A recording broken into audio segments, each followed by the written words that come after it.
또 어떨 때는 뭐 힘들다가 뭐 여러 가지 이렇게 인생의 굴곡이 있지요. 여러분들도 그런 뭐 오르막길 내리막길을 지나오시면서 여기까지 오셨을 텐데 어떨 때는 내 인생 가운데 내가 겪는 일이죠. 네. 그래서 누구에게 미룰 수 없는 내 삶인데 이게 해석이 안 될 때가 있는 거예요.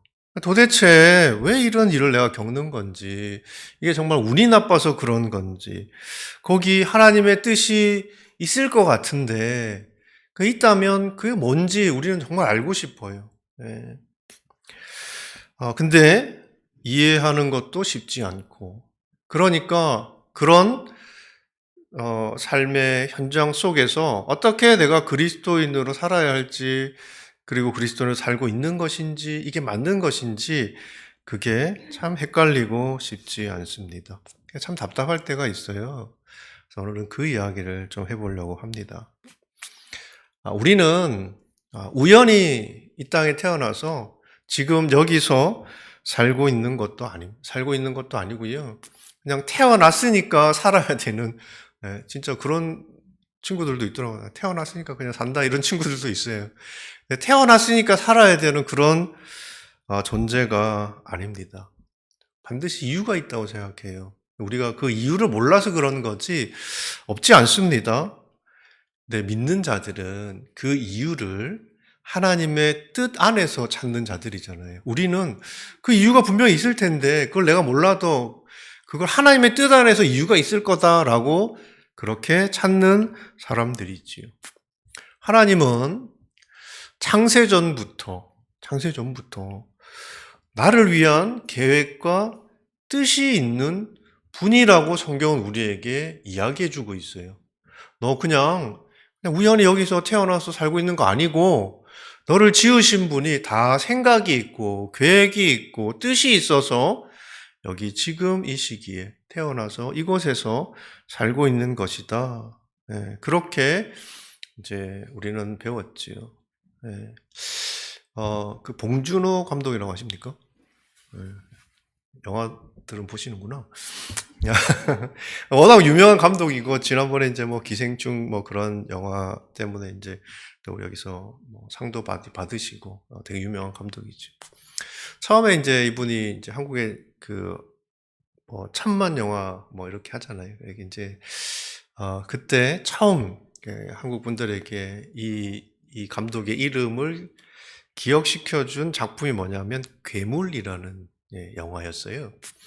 그래서 이제 뭐 보신 분들 알겠지만 뭐 이상한 뭐 개수가 나와서 막 이렇게 난리치는 그런 영화인데 제가 그때만 해도 저도 이분을 잘 몰랐죠. 그래서 이제 나중에 이제 영화가 제작이 되고 나서 뭐 제작 발표회도 하고 또 근데 영화와 또 이 감독을 인터뷰한 그 기사가 제가 실린 것을 읽은 적이 있습니다. 근데 이분이 별명이 뭐 봉태일 뭐 이런 뭐 디테일이 아주 강하다고. 예. 이제 그 작품을 이제 보시면 알겠지만 그게 되게 컴퓨터 그래픽 가지고 많이 했대요. 근데 그 당시 기술로 이제 한국에서 그런 이제 뭐 CG 작업을 하기가 어려우니까 미국에 있는 뭐 어떤 이제 업체에다 맡겨서 제작을 한 거죠. 그래서 이제 했는데 원래는 이제 뭐 그게 한 1년 정도 계획하고 영화를 이제 제작을 한 건데 이 작업이 한 3년 넘게 걸렸대요.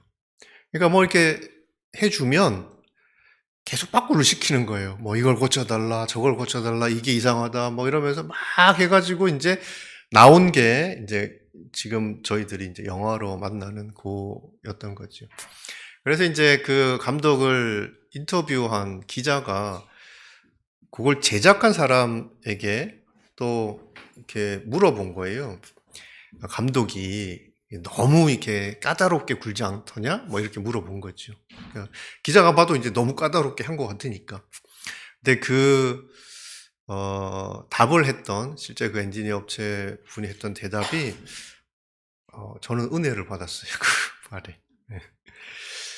감독이 까다롭게 한 게 아니다. 감독은 자기가 뭘 만들어야 할지를 정확하게 알고 있더라. 그러니까 이렇게도 해보고 저렇게도 해보니까 이 정도면 됐어. 이게 막 이 정도면 괜찮아. 이렇게 해가지고 나온 게 아니고요. 원래 뭘 만들려고 했던 분명한 계획이 있었던 거예요. 근데 그거대로 안 나오니까 이것도 고치고 하면서 이게 시간이 길어졌던 거죠. 제가 왜 은혜를 받았겠습니까? 하나님이 그런 분이시거든요. 하나님 우리의 인생을 여기다 한번 던져봤다가 저렇게도 한번 해봤다가 그래서 이 정도면 뭐 됐지 뭐 이렇게 우리의 인생을 경영해 가지 않는 분이세요. 하나님 분명한 계획이 있어요. 여러분 한 분 한 분을 향한 분명한 계획이 있는 거예요. 근데 우리의 삶을 보면 그 계획에서 많이 벗어나 있을 때가 있잖아요. 그러면 그걸 그냥 내버려 두지 않는 거예요. 뭐 저 정도면 됐지 뭐 구원받고 뭐 그냥 하나님 자녀 된 것만 해도 충분하지 뭐 이렇게 생각하지 않으신다는 거예요. 그래서 때로는 우리의 인생을 정말 까다롭게 만지십니다. 그 얼마나 감사한 거예요. 하나님이 그렇게 우리를 만져가시지 않으면 사실 우리가 여기서 얼굴 보고 함께 예배할 수 있을까요? 그나마 한 분 한 분 그렇게 계획을 따라서 뜻을 따라서 깎고 만들고 그래서 여기에 저희가 이 온누리 교회라는 귀한 교회 안에 한 공동체로 모인 것 아니겠습니까? 그런 분이 우리에게 시간도 주시고 물질도 주시고 건강도 주시고 사람도 주세요. 그러면 다 이유가 있겠지요. 다 이유가 있을 거예요. 그렇죠? 그 하나님의 계획을 이뤄가는 것, 그게 우리의 삶 가운데 그런 모든 것들을 허락하신 이유라고 믿습니다. 자, 저는 한 분 한 분을 향한 하나님의 계획은 분명히 다르다고 생각합니다. 그렇겠죠? 우리가 뭐 직업도 다르고 다 다르니까 살아온 역사도 다르고 다릅니다. 근데 우리를 향한 하나님의 계획은 뭘까? 우리를 향한 하나님의 계획. 사람을 향한 하나님의 계획. 그 계획들이 향하는 곳에서 기다리고 있는 것이 뭘까? 저는 모든 인생을 향한 하나님의 계획이 있다고 믿습니다. 우리는 또 말씀 안에서 찾아야 되잖아요. 그 뜻이 뭘까? 계획이 뭘까? 그래서 이제 목회자가 하는 일들 중에 하나가 성경을 짜보는 겁니다. 성경을 짜보면 어떤 단어가 나올까? 우리를 향한 하나님의 계획은 뭘까? 성경 안에 있겠지요. 짜보면 제가 열심히 한번 짜봤는데요. 저는 이런 단어를 만났습니다. 축복이란 단어입니다. 자,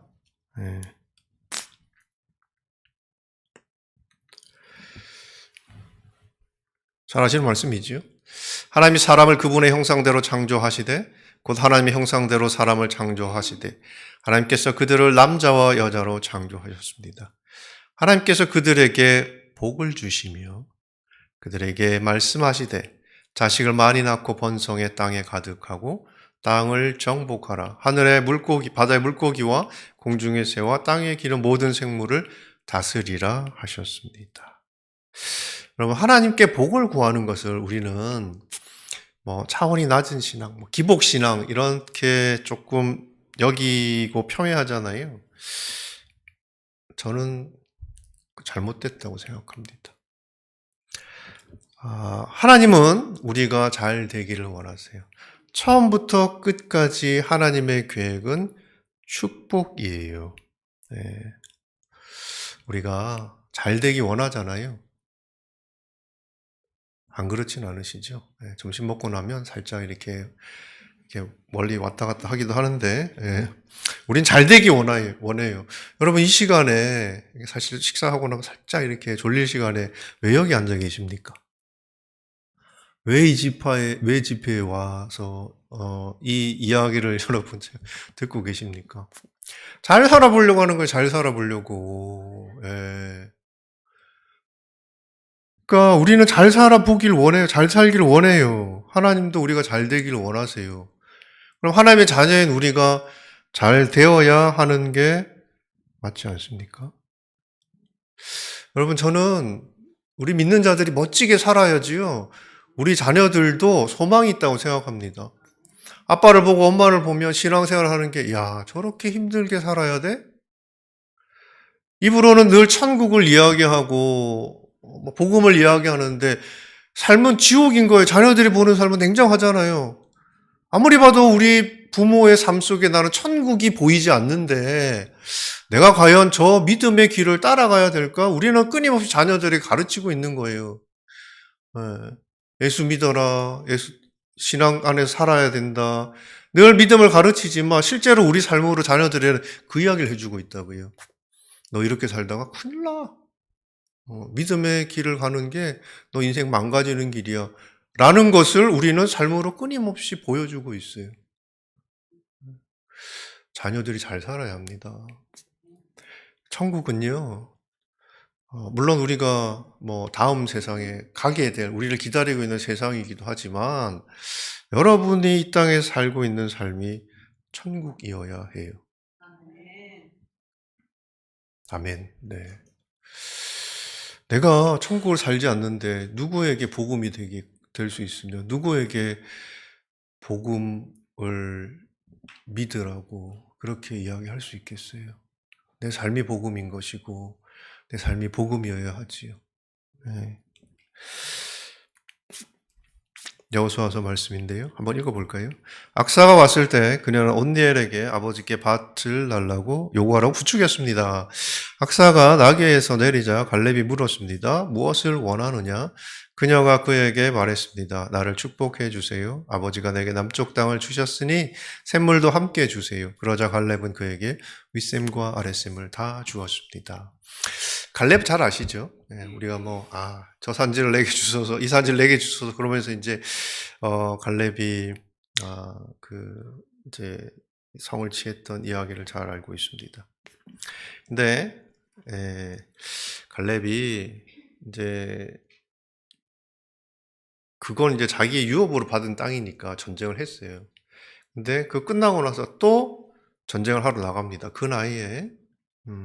근데 이 드빌이란 성을 취하러 나가는데 이 드빌이란 성은 갈렙에게 준 땅이 아니에요.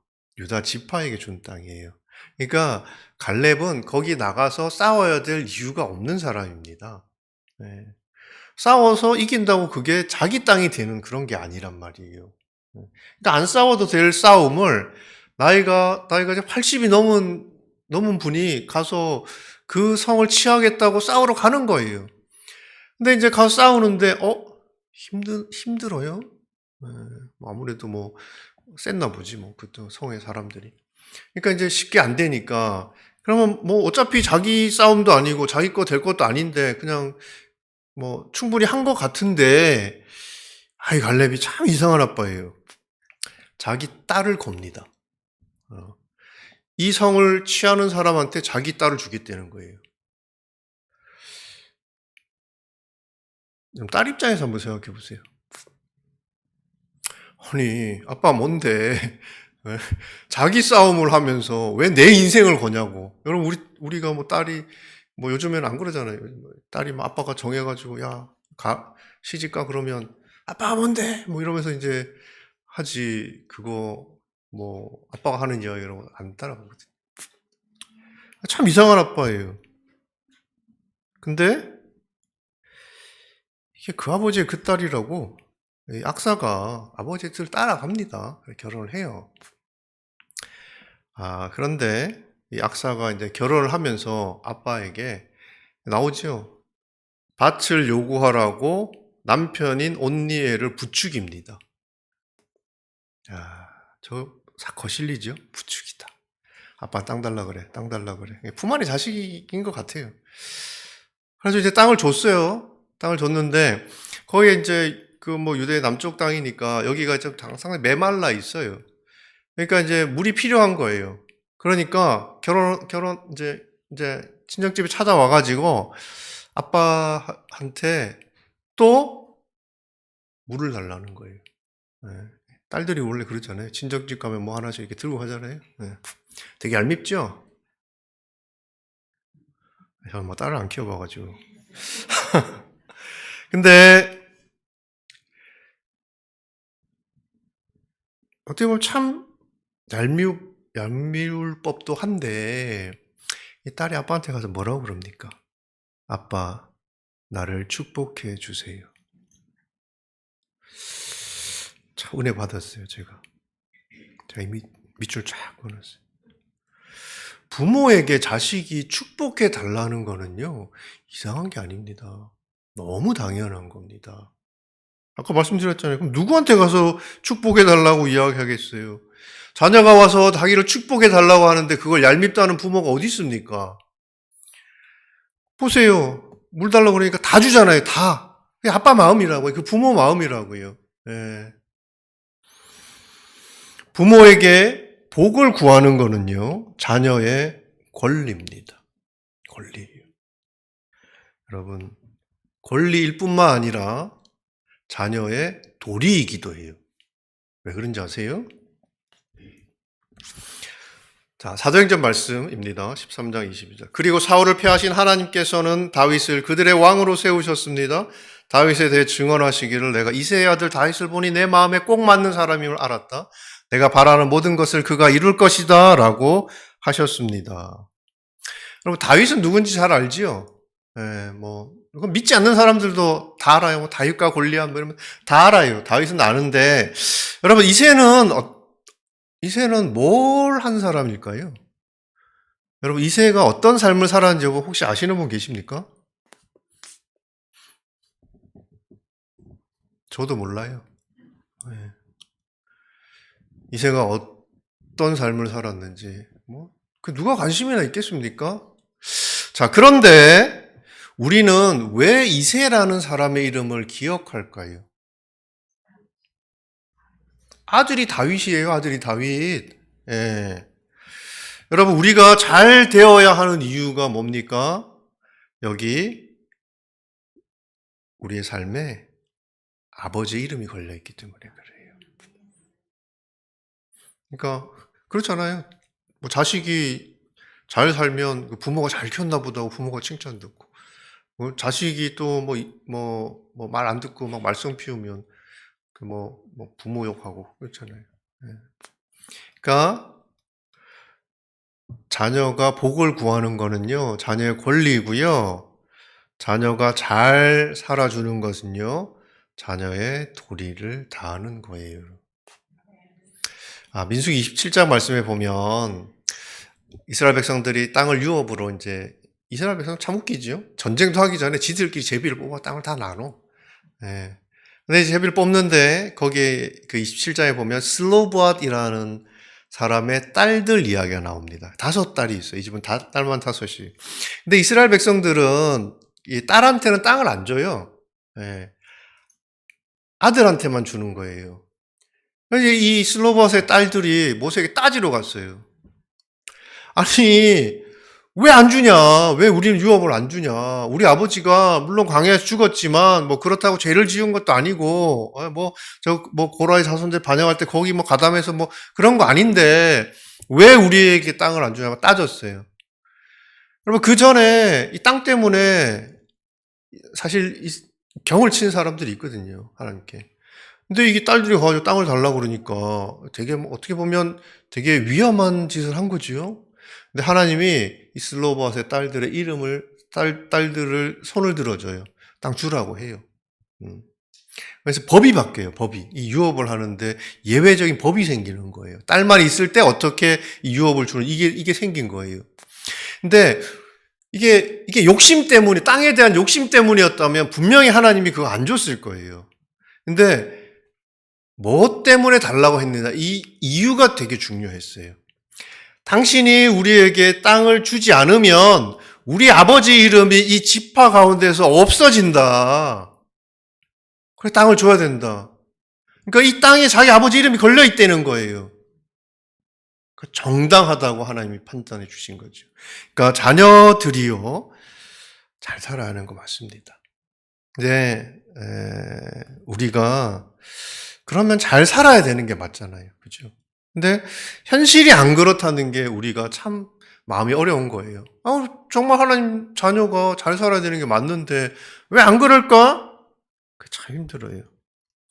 왜 그럴까? 우리는 건강하고 부유하고 자녀가 잘 되고 이게 복이라고 생각해요. 형통하고 장수하는 거 복이라고 생각해요.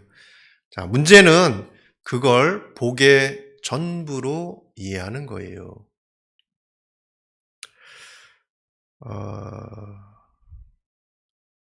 자, 근데 뭐가 성경이 이야기하는 복일까?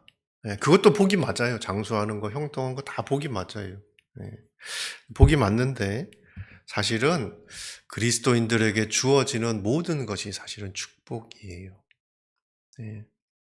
예레미야서 17장 말씀을 보면 그 17장 5절부터 말씀을 이렇게 보면 거기에 우리가 마태복음 할 때 나눴던 그때 뭐 모래 위에 집을 짓는 사람이 있고 또 반석 위에 집을 짓는 사람이 있다고 하잖아요.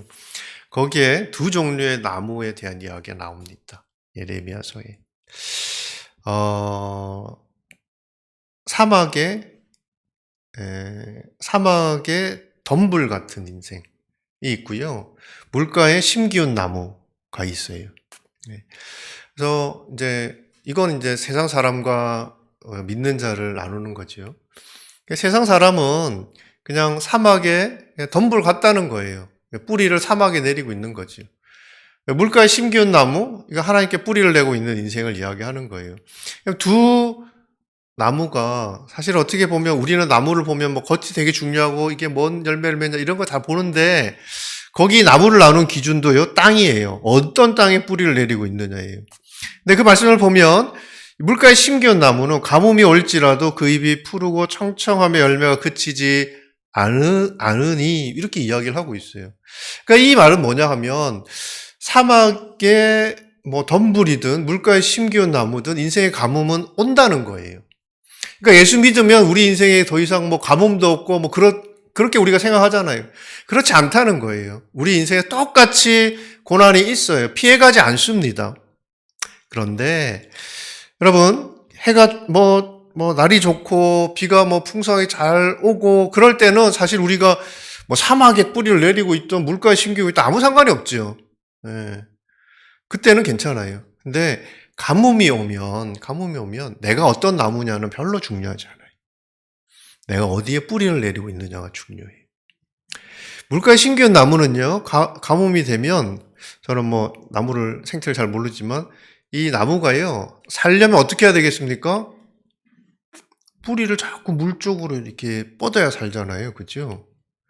그러니까, 왜 가뭄이 와도 이 나무가 별 문제가 없냐면, 물의 근원이 변하지 않기 때문에 그래요. 근데 가뭄이 주는 축복이 있죠. 가뭄이 오기 전에는 내가 잘나서 그렇게 잘 사는 줄 알았다가, 가뭄이 오게 되면, 야, 이게 내가 잘나서 잘 사는 게 아니었구나. 이 물을 공급해주는 땅 때문이었구나. 그러면서 어떻게 해요? 땅을 향해 뿌리를 계속 내린다. 즉, 하나님을 향해서 우리가 더 뿌리를 깊이 내린다는 거예요. 그러니까 믿는 자에게는 가뭄도 축복인 거예요. 가뭄도 축복인 거예요. 그러니까 뭘 가지고 있느냐가 아니라 우리가 하나님과 어떤 관계 속에 있느냐가 우리를 복된 자로 만들기도 하고 그렇지 않게 만들기도 합니다. 우리가 하나님과의 관계 속에 있으면 뭐가 주어져도 복이 된다는 거예요. 참 말씀드렸잖아요. 아기는 뭐가 주어져도 복이 되지 않아요. 그런데 믿는 자에게 주어지는 모든 것은 축복입니다. 자, 하나님께서 그럼 우리에게 주시는 축복이 뭐냐? 첫 번째는요, 생명이에요, 생명. 그러니까 그리스도 안에 있고 그리스도와 함께하는 자에게 주어지는 영원한 생명. 이건 구원받지 않으면 결코 누릴 수 없고요. 그런 사람은 사실은 뭘 가져도 사실 복이 될 수 없지요. 네. 그러니까 구원받지 않으면 절대로 볼 수도 없고 살 수도 없는 세상이 있어요. 그래서 반드시 일단은 구원을 받아야 합니다. 구원받아야 합니다. 그럼 우리는 어떻게 구원을 받습니까? 하나님의 은혜로 주어지는 게 구원이지요? 하나님의 은혜로 주어지는 게 구원이다. 자, 믿음으로 구원받는다. 네. 이 정도 알고 계시죠? 이게 헷갈리면 여러분 1대1을 다시 하셔야 돼요. 하나님의 은혜로 구원받고요. 믿음으로 구원받아요. 자, 그런데 제가 이게 여러분들 알고 있냐 모르냐 뭐 이걸 지금 따질 건 아닌 것 같고요. 이게 뭔지를 알고 있냐는 둘째 치고요. 그걸 여러분들이 알고 있다고 해서 여러분들이 구원받았다고 할 수 있을까? 네. 우리가 구원 하나님 은혜로 받지, 믿음으로 구원 받지, 모르지 않아요. 네. 그건 뭐 다 아시죠. 기본적으로 이게 다 뭐 가르치지 않습니까? 근데 내가 그걸 알고 있는 것과 내가 구원받은 것과 별개입니다. 네. 그거 알아도 구원 못 받은 사람들이 많아요. 어떤 사람들은 그걸 깨달아야 구원을 받는다고 하는데 거짓말입니다. 속지 마세요. 성경은요, 어디에도 깨달아서 구원받는다는 이야기를 하고 있는 데가 없어요. 믿음으로 구원받는 거예요. 네. 여러분들이 깨달은 것들을 좋아요. 그걸 믿어야 구원받는 거 아닙니까? 자, 그러니까 여러분 우리가 뭐가 헷갈리냐면 어떻게 구원받는지를 알아요. 근데 내가 구원받았는지가 헷갈리는 거예요. 난 알고 있는데 내가 구원받은 게 맞나? 안 맞나? 이게 헷갈리는 거죠. 자신의 구원에 대해서 헷갈린다. 내가 구원받았는지 안 받았는지 헷갈린다. 이런 사람이 우리가 하나님 자녀로 제대로 살 수 있을까요? 지금 내 코가 석잔데 그 다음에 어떻게 살아야 되는지 이런 문제들이 우리에게 해결될 수가 없겠지요. 그런 사람들이 내 삶 속에 일어나는 일들은 해석이 될까요? 이거 왜 일어나는지, 여기 담긴 하나님의 뜻이 뭔지 이거 여러분 이해할 수 있겠어요?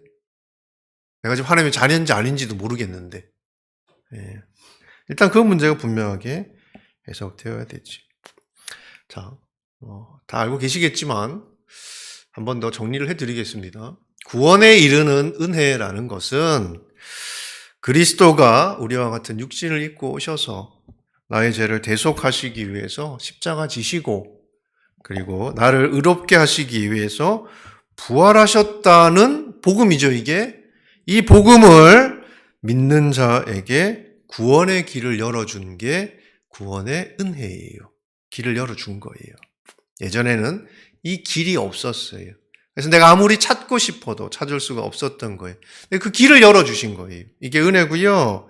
믿음으로 구원받는다는 것은 방금 말씀드렸던 이 복음이 진리이고 예수가 그리스도고 나의 구주이심을 받아들이는 믿음을 통해서 하나님이 약속하신 구원에 이른다는 겁니다.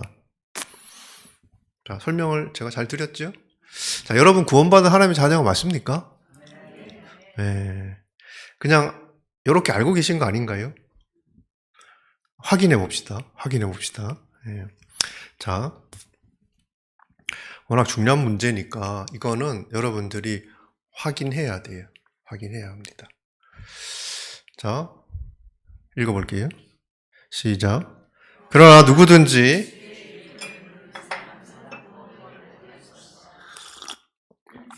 너무 쉽지요. 구원받는 게. 주의 이름을 부르는 것. 네.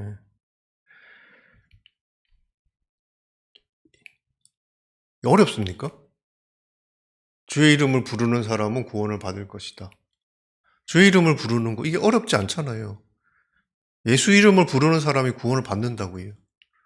예수가 그리스도라고 고백하는 사람이 구원을 받는다고요. 너무 쉽지요? 그래서 더 의심이 들어. 너무 쉬워서. 이거 뭐 아무나 다 할 수 있는 거 아니야? 그런데 구원을 받는다고? 그래? 사실 하나님은 사실 복잡하지 않은데 우리가 뭘 많이 복잡하게 만들긴 하죠. 네. 근데 어쨌든 의심이 듭니다. 자, 근데 이 의심이 들 수 있는 건 사실인데 중요한 건 뭐냐면 내 생각이 아니에요. 이렇게 해서 구원받을 수 있어? 뭐 더 해야 되는 거 아니야? 뭔가 조금 더 필요한 게 있는 거 아니야? 이거 내 생각이죠. 그죠? 내 생각이죠. 그래서 우리는 뭔가 더 필요할 것 같다는 그런 생각을 가지고 뭘 더 찾아보기도 하고 율법을 지켜야 된다거나 이런 쪽으로 이제 이야기를 하기도 하고 은사를 찾아 다니기도 하고 그렇게 하잖아요. 예. 자, 그런데 중요한 거는 이 말씀이 신실하신 하나님의 약속이란 사실이에요. 우리는 이 약속의 말씀을 하신 하나님을 믿어요. 그리고 그 하나님의 약속이 말씀 그대로 이루어지리라는 것을 믿는 사람들입니다. 그래서 말씀대로 주의 이름을 부르는 여러분은 구원받은 하나님의 자녀가 맞습니다. 그럼에도 계속 의심이 찾아오는 이유는 우리의 삶이 구원받은 자의 삶은 이래야 될 텐데 라는 그 삶과 거리가 있기 때문에 그런 거죠. 그래서 자꾸 그게 헷갈리는 거예요. 그거 계속 말씀드리지만 구원의 문제가 아니라 변화의 문제일 수 있다고 말씀드렸어요. 여러분, 구원의 확신이 있으십니까? 여러분, 구원의 확신이 없으면 구원받은 거 맞을까요? 구원의 확신이 없으면, 구원의 확신이 있으면, 그럼 구원받은 거 맞는 것 같아요. 그죠? 구원의 확신이 없으면, 이 구원의 확신이라는 게요, 내가 잘 살고 있을 때는 확신이 있어요. 그죠? 내가 이게 하나님 자녀가 맞지. 확신이 있어. 근데 우리가 늘 상태가 좋은 건 아니거든요. 가끔씩 상태가 안 좋아질 때가 있어요. 그러면 이 구원의 확신이라는 게 살짝 흔들려요. 내가 이렇게 사는데 이거 하나님의 자녀가 맞나? 의심이 생기죠. 그죠? 네. 확신이 흔들려요. 그러면 구원의 확신이 흔들리면 여러분 구원받은 거 그냥 아닌 겁니까? 네. 여러분 잘 기억하세요. 구원의 확신이 여러분의 구원을 보장하지 않아요. 내가 확실하게 믿으면 구원받고 확신이 없으면 구원받은 건지 아닌 건지 모르고 그런 게 아니란 얘기예요. 네. 구원의 확신은요, 우리의 구원이 확실한 것이기 때문에 가질 수 있는 거예요. 왜 우리의 구원이 확실하냐 하면 이 약속을 하나님이 하셨기 때문에 그래요. 하나님이 약속을 하신 거예요. 근데 우리는 상태가 왔다 갔다 한단 말이에요. 근데 이 약속이 우리 상태에 따라서 이랬다가 저랬다가 하면 확신을 가질 수가 없지요. 근데 우리의 상태가 왔다 갔다 해도 이 약속을 하신 하나님은 안 바뀌신단 말이에요. 신실하시단 말이에요. 그러니까 이 약속이 안 바뀌는 거예요. 우리 상태와 상관없이, 우리의 확신과 상관없이.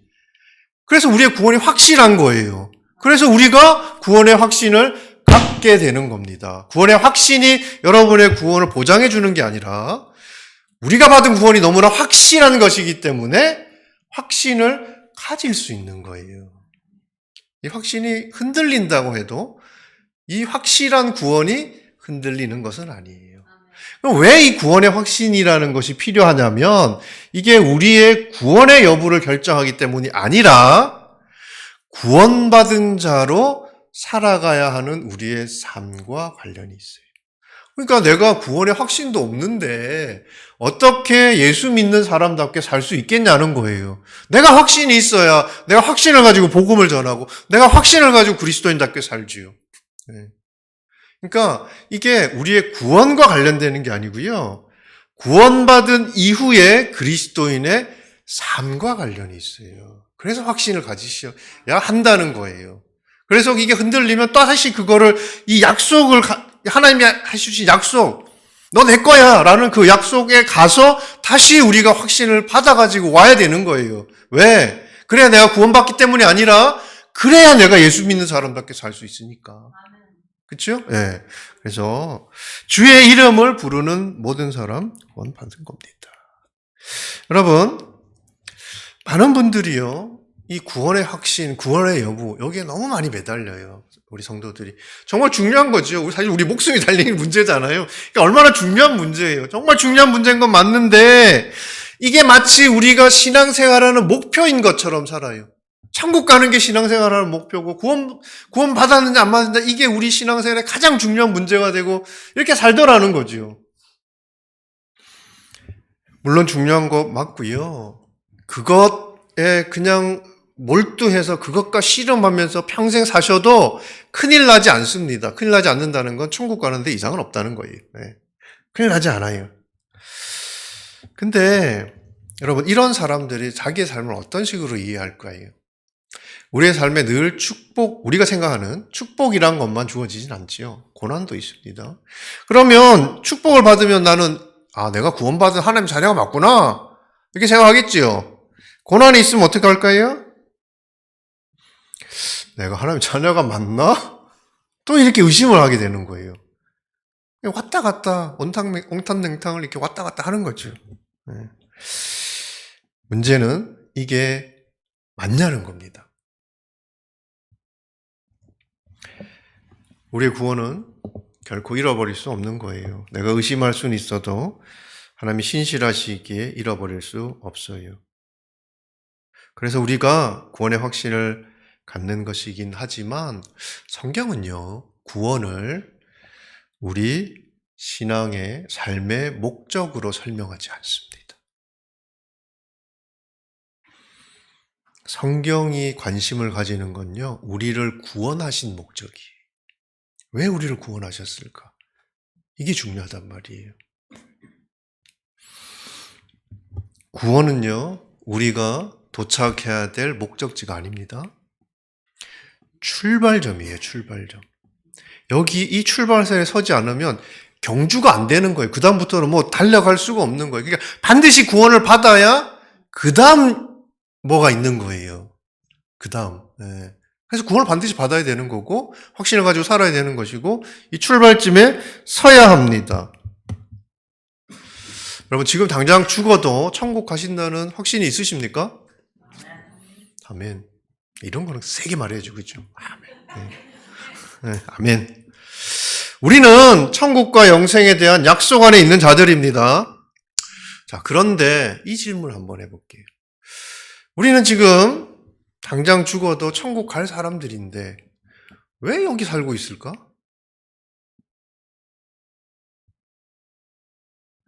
여러분, 이 질문에 답을 하실 수 있어야 합니다. 2007년에 잘 아시는 사건이 하나 있었어요. 분당 샘물교회에서 이라크에 우리 그 단기 선교를 갔지요. 피랍이 된 사건이 있었습니다. 그때 그 인솔하셨던 배 목사님도 순교하시고 우리 청년 한 분도 순교했지. 그 피랍됐을 때 이제 많은 성도들이 기도했어요. 물론 이제 뭐 교회에서도 막 왜 갔냐 뭐 여러 가지 이야기가 있지만 그래도 우리가 그들을 위해서 기도했어요. 그때요 인터넷에 이제 아주 조롱하는 댓글이 하나 있었어요. 그 뭐였냐면 왜 구해달라고 기도하냐는 거예요. 왜 구해달라고 기도하냐는 거예요. 아니 니들 말대로라면 거기서 죽으면 천국 가는 거 아니냐? 근데 지금 이 사람들이 천국 문턱에 서 있는 사람들인데 왜 너희가 기도해가지고 천국 못 가게 하고 이 사람들을 이 지옥 같은 데로 너희들이 끌고 오려고 하냐? 참 이게 사람이 할 말은 아니죠. 네. 그런데 문제는 뭐냐면 이 얘기가 틀린 얘기가 아니라는 거예요. 맞잖아요. 네. 이들이 천국 갈 사람들이잖아요. 천국 문턱에 서 있었어요.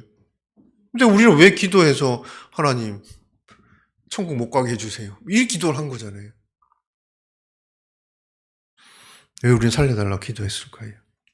여러분, 우리가 왜 구원받고도 이 땅에 살고 있는지를 모르면 우리는 이 질문에 답할 수 없습니다. 답을 가지고 살아야 안 되겠습니까? 그렇죠? 네, 봅시다. 빌립보서. 자, 나의 간절한 기대와 소망을 따라 아무 일에든지 부끄럽지 아니하고 오직 전과 같이 이제도 온전히 담대하여 살든지 죽든지 내 몸에서 그리스도가 존귀히 되게 하려 하나니 이는 내게 사는 것이 그리스도니 죽는 것도 유익함이니라. 그러나 만일 육신으로 사는 이것이 내 일의 열매일진데 무엇을 가릴는지 나는 알지 못하노라. 내가 그 두 사이에 끼었으니 떠나서 그리스도와 함께 있을 욕망을 가진 이것이 더욱 좋으나 그러나 내가 육신에 거하는 것이 너희를 위해 더 유익하리라. 그리스도인에게는요, 이제 사느냐 죽느냐는 별로 중요한 문제가 아니에요. 우리에게 중요한 거는 그리스도예요. 그리스도가 이 일을 통해서 영광을 받으시느냐 아니면 손가락질을 받으시느냐, 이게 믿는 자들에게 중요한 문제예요. 우리 지금 그런 고백을 하지요. 그런데 이런 고백을 하잖아요. 내게 사는 것이 그리스도니 죽는 것도 유익하다. 자, 그런데 육신으로 사는 이게 내 일의 열매, 무엇을 갈리는지 난 알지 못한다. 이게 무슨 얘기냐면 바울은 내가 지금 하늘과 땅 사이에 끼어 있다는 이야기를 하는 거예요. 그래서 내가 둘 중에 하나를 고르려고 하면 지금 바울은 감옥에 gat혀 있어요. 감옥에서 이 편지를 쓰는 거예요. 여러분, 둘 중에 뭐가 더 좋겠어요? 그리스도와 함께 있는 게 좋겠습니까? 이 감옥에서 이렇게 살고 있는 게 좋겠습니까? 감옥이 좋다고 하는 건 미친 사람이지요. 그래서 하잖아요. 내가 땅과 하늘 사이에 끼어 있는데 나한테 좋은 건 뭐냐 하면 떠나서 그리스도와 함께 있는 것. 나는 당연히 천국 가는 거.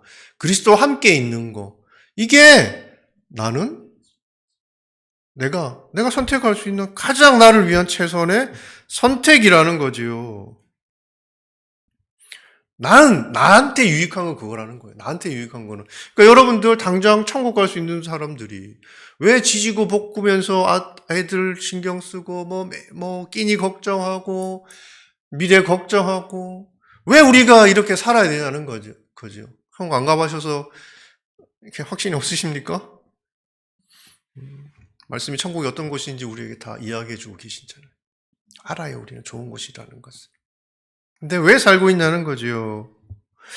바울이 이야기하잖아요. 나는 예수와 함께 사는 게 더 좋지만, 그러나 내가 육신에 거하는 것이 누구를 위해서? 너희를 위하여 더 유익하리래. 왜 그리스도인들이 이 땅에 살고 있는지 아십니까?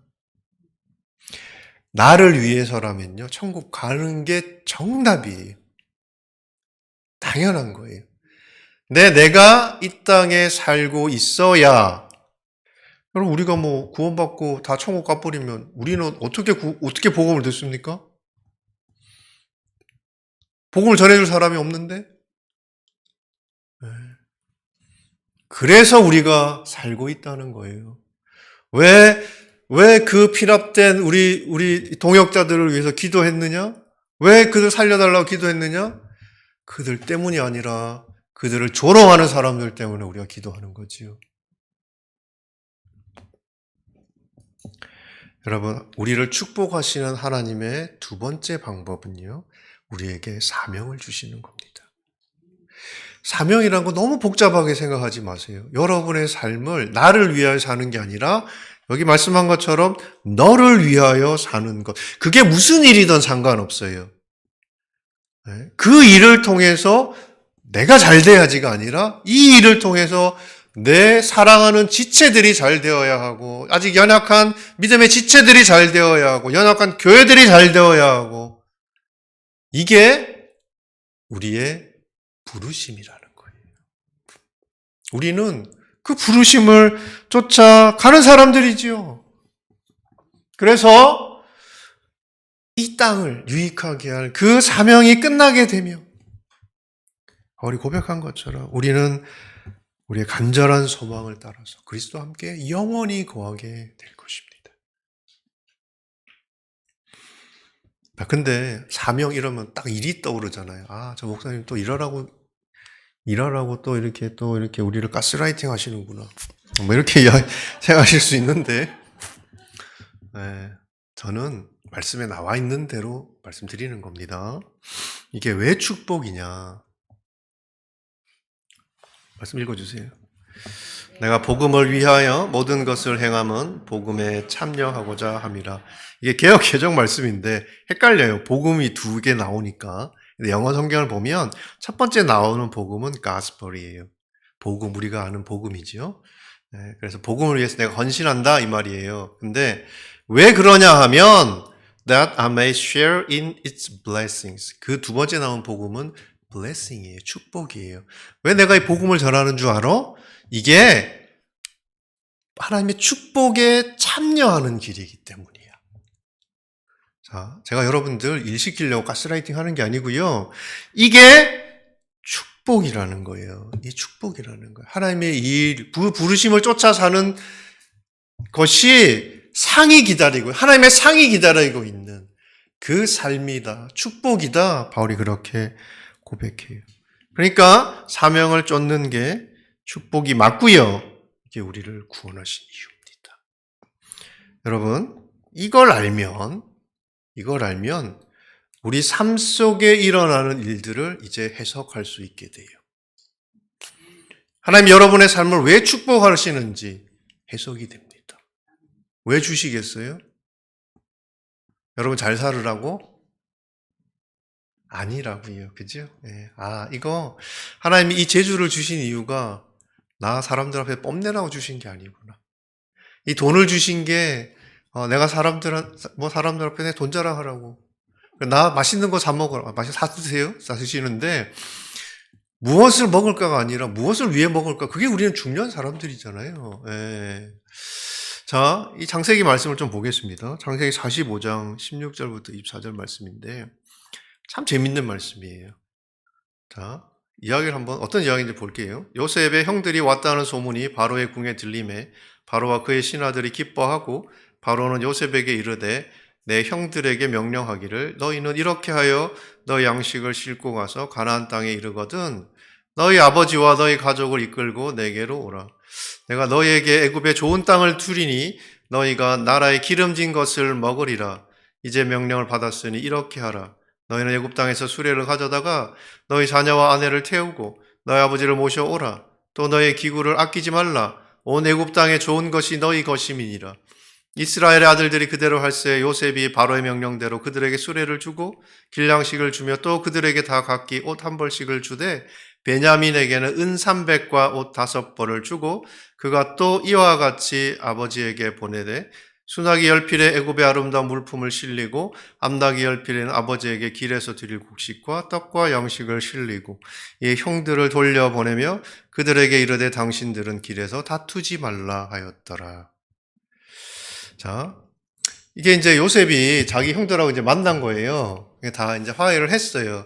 그래서 이제 요셉이 형들을 보내지요. 가서 가족들 데려오라는 거예요. 아빠도, 야곱도 데려오고, 가족들, 이제 자식들 다 데리고 오라는 거예요. 가는데 그냥 가지 않아요. 저는 참 이 말씀을 읽으면서 이상했어요. 목적은 뭐예요? 가서 지금 애국 땅으로 데리고 오는 거잖아요. 근데 가는데 그냥 안 가지요? 뭐 먹을 거 가져가는 것까지 이해를 했어요. 근데 수나기 열필에 애굽의 아름다운 물품을 실리고 여러분 생각해 보세요. 지금 가나안에 살러 가는 게 아니라고요. 이걸 바리바리 지금 싸가지고 가가지고 거기 가서 자랑하러 갑니까 지금? 그럼 이거 거기다가 그냥 뿌리고 버리고 올 게 아니면 다시 들고 와야 되는 거잖아요. 그래서 저는 이 말씀을 읽으면 이 짓을 왜 하지? 싶은 거예요. 아니 그냥 여기 와서 여기서 잘 살면 되는 건데 이거 왜 가지고 갈까 도대체? 왜 가지고 가겠어요? 아니 가서 아버지 애굽에 갑시다. 바로가 오시면 거기 애굽에 있는 모든 귀한 걸 다 준대요. 근데 얘들 행색이 거지야. 따라가겠어요? 네. 그러니까 거기서 잘 살려고 가져간 게 아니고요. 그들이 가서 살아야 될 애굽이 어떤 땅인지 그들이 받은 약속이 무엇인지를 보여주려고 가져간 거잖아요. 애굽이 천국이잖아요. 거기 가면 거기 있는 모든 게 좋은 게 너희 거래요. 그러니까 쉽게 말하면 데리고 천국 가는 거예요. 가족들 데리고 천국 가는 거예요. 왜 하나님 우리를 축복하십니까? 우리 거기서 여기 잘 살으라고 잘 써야 합니다. 어떻게? 복음의 도구로. 이건요, 내가 얼마나 괜찮은 사람인지를 증거하는 증거가 아니고요. 나와 함께 하시는 하나님이 얼마나 부여하신 분인지, 우리가 가서 살아야 될 땅이 어떤 땅인지를 보여주는 그냥 그림자 증표일 뿐이에요. 그러니까 우리가 잘 살아야 되는 이유가 거기 있다는 거예요. 이게 돈의 많고 적음이 아닙니다. 여러분 주신 것, 하나님께 여러분 허락하신 것으로 여러분들은 지금 여기서 천국을 살 수 있어요. 그 삶이 하나님을 증거하고 천국을 증거하는 증거란 말이에요. 더 재밌는 이야기도 있죠. 베냐민 은 300, 옷 5벌. 형들은 옷 1벌. 그래서 나중에 요셉이 뭐라고 합니까? 길에 가다가 싸우지 말라고 그러잖아요. 왜 싸우지 말라고 그래요? 야, 니는 많이 주고 왜 나는 적게 주냐 이런 거잖아요. 그러니까 하나님이 우리에게 뭘 주실 때 똑같이 안 주고 어떤 놈은 많이 주고 어떤 놈은 적게 주고 그럼 이제 열받는 거지. 아니 하나님 다 같은 자식인데 왜 쟤는 많이 주고 왜 저는 적게 줘요? 왜 싸우지 말라고 했어요? 여러분 이 많이 받으면 힘들어요. 다시 가져와야 된다니까요. 다르게 주실 거예요. 근데 그것이 여러분들 이 땅에서 여러분들의 삶을 위해 주신 게 아니기 때문에 그냥 많이 받은 자들은요, 많이 받은 것에 대한 책임이 있어요. 그걸 잘 감당하셔야 될, 잘 관리하셔야 될 책임이 있다고요. 5달란트 받은 종은 5달란트를 잘 관리해야 될, 경영해야 될 책임이 있다고요. 그러니까 보세요. 우리가 왜 이 땅을 살아요? 나를 위해서 사는 게 아니다. 너를 위해서 사는 거다. 그게 우리가 이 땅을 지금 살고 있는 이유다. 근데 그런 우리에게 축복을 주셨다. 뭐 때문에 주셨을까? 잘 나와 있잖아요. 우리 아버지를 보여주라고. 우리가 받은 약속이 얼마나 좋은 것인지 보여주라고. 여러분의 삶을 통해서 증거해 주라고. 고난에 대한 말씀도 마찬가지입니다. 하나님께서 왜 우리에게 고난을 주시는 것일까? 고난이 있죠. 잘 먹고 잘 사는 게 목적이라면, 살아야 할 삶의 전부라면, 저는 하나님이 우리에게 고난을 주실 이유가 없다고 생각해요. 좋은 것만 주시면 되지. 우리가 이 땅에 잘 사는 게 그게 전부라면 왜 고난을 주시겠어요? 좋은 것만 주시면 되지. 잘 누리고 살다가 천국 와서 또 잘 살면 되는 거죠. 근데 잘 먹고 잘 사는 게, 이 땅에서 잘 먹고 잘 사는 게 전부가 아니라는 거예요. 고난은 내가 싫어도 나에게 유익하기 때문에 주시는 것 아닙니까? 그쵸? 그런 고백들이 나오잖아요. 이 고난이 나에게 유익했다. 이 고난을 겪은 것이 나에게 유익했다. 그런 고백들이 나오죠. 우리가 고난을 참 좋아하진 않지만 그 고난을 겪어 나가면서 그래 이게 하나님의 또 축복하시는 방법이구나. 이 고난을 통해 내가 하나님을 더 배우게 되었으니 이것도 복이다. 그런 것들을 우리가 지나간 다음에는 알지요. 여러분 그런데 고난을 우리가 늘 이런 식으로만 해석하는 게 옳냐는 거예요. 맞냐는 거예요. 저는 그리스도인들에게 2가지 종류의 고난이 있다고 믿습니다. 첫 번째는요, 우리가 그리스도인답지 않기 때문에 주시는 고난이에요. 이건 축복이 맞아요. 이 고난의 목적은요, 우리를 그리스도인답게 만드는 거예요. 하나님의 자녀답게 만드는 거예요. 그러니까 뭐 엉망진창이니까 처음에 우리가 예수 믿고 난 다음에는 손볼 때가 많지요. 근데 좋은 것만 주면 그게 우리가 권리라고 착각하잖아요. 근데 그 고난을 통해서 하나님 우리를 깎아 나가세요. 그리스도인답게 만드세요. 자, 그런데 또 다른 종류의 고난이 있어요. 이 고난은요, 우리가 그리스도인이기 때문에 겪어야 하는 고난입니다. 그럼 다니엘서 3장 말씀을 보면 잘 아시는 말씀인데 다니엘의 세 친구가 나옵니다. 사드락과 메삭과 아벳느고. 이 세 사람이요, 느부갓네살이 만든 신상 앞에 절을 하지 않아요.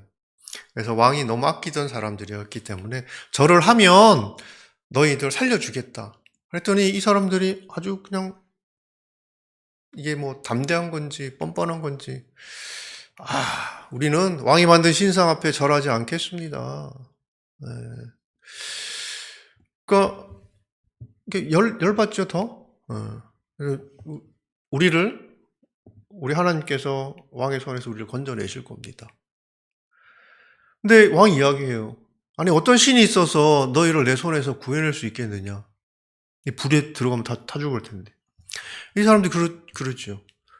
아니 설령 하나님께서 우리를 구원하지 않으실지라도 그리 아니하실지라도 우리를 풀무불 가운데서 구원해 주실 줄 믿지만 그리 아니하실지라도 내가 당신이 왕이 만든 그 신상 앞에 절하지 않을 것입니다.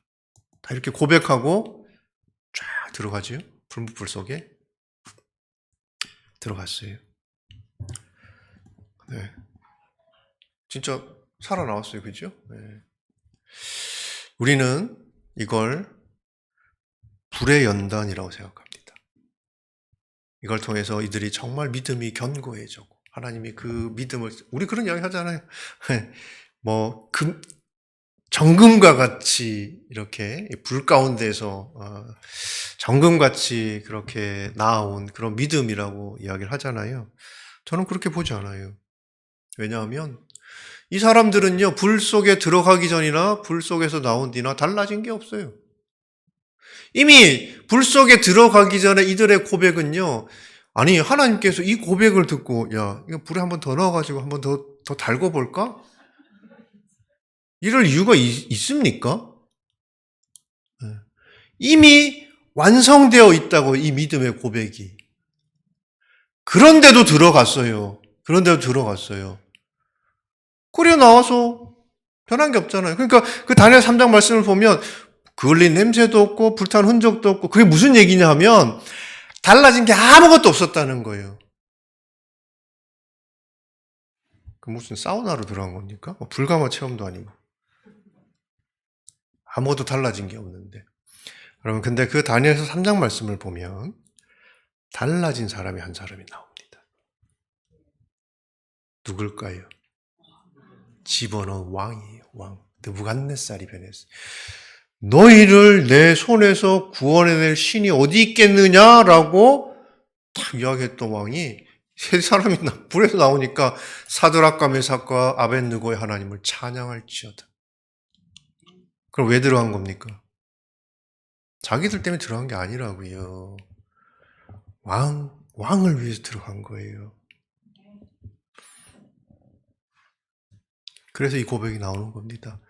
우리 살아있는 사람들이 항상 예수 때문에 죽음에 넘겨지는 것은 예수의 생명 또한 우리의 죽을 육체 안에 나타내게 하려는 것입니다. 그러므로 죽음은 우리 안에서 역사하고 생명은 너희 안에서 역사합니다. 이게 우리 그리스도인들이 고난을 겪는 이유예요. 그리스도인답지 않아서가 아니라 그리스도인이기 때문에 이 고난을 겪는 거예요. 부르심 때문에, 사명 때문에, 너를 위한 삶이란 사명 때문에 겪는 거지. 정리를 한번 해볼까요? 우리가 예수 그리스도인답지 않을 때 고난이 있대요. 이유는 그리스도인답게 만들려고, 그리스도인답게 살 때 그리스도인이라서 겪어야 될 고난이 있대요. 그 고난은 우리의 부르심 때문에, 그지요? 예. 그러면 자, 우리에게 주어지는 고난의 이유는 뭡니까? 나를 위해서 그런 거 없어요. 예. 우리의 부르심 때문에 주시는 고난이라는 거예요.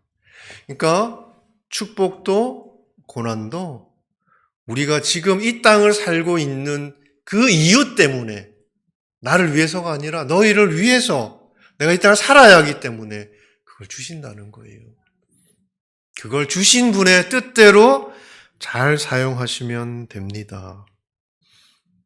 그게 해석되지 않는 여러분의 삶을 해석하는 열쇠가 될 거예요. 내가 왜 이를 겪어야 할까? 예전에는 이해가 안 됐지요. 근데 내가 이 땅을 살아야 하는 이유가 뭔지를 알게 되면 이걸 내가 지금 겪고 있는 이유도 분명해질 겁니다. 자, 그래서요, 저는 여러분들이 하나님께서 뭐 때문에 주시었는지, 참 말 안 듣는 자녀, 내 마음대로 안 되는 자녀, 이걸 왜 나한테 맡기셨는지 말씀 안에서 여러분 해석되기를 축복해요. 그리고 여러분의 삶이 만남과 교제, 주님과 함께하는 그 교제의 시간, 말씀을 통해서 교제하는 그 시간을 넘어서 내가 아니라 우리를 향할 수 있기를 축복하고요. 또 이게 처음부터 안 되겠지만 여러분의 삶 한 걸음 한 걸음 걸어가는 거예요. 정직하게 걸어가시면 마침내 변화되어서 우리의 삶이 가야 할 그곳에 서 있게 될 겁니다. 자, 우리 마지막 시간에는 그 삶을 그렇다고 우리가 막 사는 건 아니에요. 그 삶의 기준이 말씀이에요. 그 말씀에 대해서 여러분 같이 나누려고 합니다. 여러분의 삶도 말씀에 대한 여러분의 태도도 분명해지기를 축복하고, 그래서 여러분 누가 여러분들에게 물어도 흔들 수 없는, 그 누구도 흔들 수 없는 그런 믿음의 사람들, 그런 든든한 교회로 세워져 갈 수 있기를 축복합니다. 같이 한번 기도하지요. 우리 같이 기도할 때, 하나님, 참 우리가 이 땅을 살아야 하는 이유가 분명한 그런 하나님의 자녀이기를 원합니다. 우리에게 필요한 것 있습니다. 아버지, 정말 아버지에게 우리가 복을 구하고 정말 하나님의 주시는 것으로 복된 자녀로 살게 하여 주시고, 그리고 주님, 우리가 이 땅을 사는 이유가 분명해져서 우리가 받은 복도, 우리가 받은 그 고난도 하나님 잃어버린 그 양들을 찾는 주님의 마음을 담아서 이 땅 가운데 흘러가야 할 곳으로 흘러가게 하옵소서. 복의 통로가 되게 하시고 정말 우리의 삶이 천국이 되게 하시고, 그래서 우리를 이 천국 백성으로 살게 하시는 참된 하나님을 증거하는 하나님의 사람들로 살아가게 하여 주시옵소서. 같이 한번 통성으로 기도합시다. 아버지 하나님,